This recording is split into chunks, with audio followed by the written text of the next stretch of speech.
De nombreuses propriétés physiques des solutions, comme leur couleur, leur masse volumique, leur capacité à conduire le courant électrique, dépendent de la concentration en masse ou de la concentration en quantité de matière du soluté.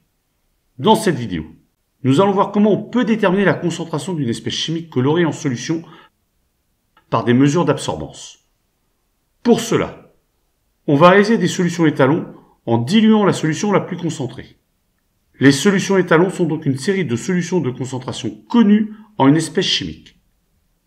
Pour que le dosage soit fiable, il faut que les concentrations des solutions étalons encadrent les concentrations des solutions contenant l'espèce à doser, mais aussi que les concentrations des solutions étalons soient équitablement réparties sur toute la plage de mesure.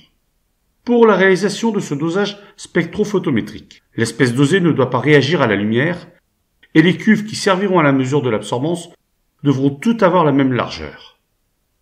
Ensuite, pour réaliser un dosage précis, on doit toujours se placer à la longueur d'onde correspondant au maximum d'absorbance de l'espèce dosée.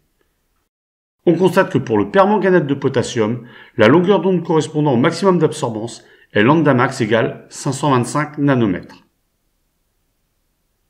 On règle donc le spectrophotomètre sur lambda égale 525 nanomètres.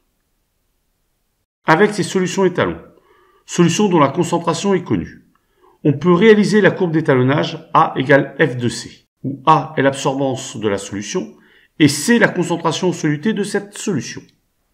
Néanmoins, avant toute mesure d'absorbance à une longueur d'onde donnée, 525 nanomètres ici, il est indispensable d'effectuer le blanc. Ceci consiste à placer le solvant, ici de l'eau distillée, dans une cuve et d'attribuer au solvant une absorbance nulle. Ainsi, l'absorbance que l'on mesurera par la suite, à 525 nanomètres, ne dépendra que de l'espèce colorée et de sa concentration.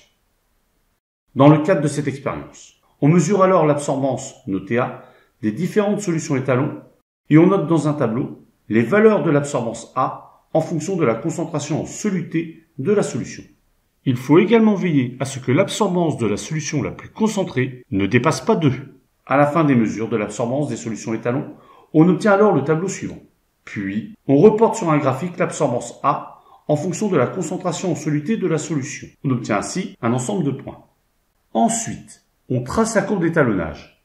On a alors une droite passant par l'origine, ce qui signifie qu'il y a une relation de proportionnalité entre l'absorbance et la concentration en soluté, et que par conséquent, la loi de Beer-Lambert est respectée. Enfin, on mesure la valeur de l'absorbance de la solution inconnue, et grâce à une lecture graphique, on en déduit la concentration en soluté de la solution inconnue. Ici, la solution inconnue a une concentration en permanganate de potassium de 47 10-6 mol par litre, soit 4,7 10-5 mol par litre.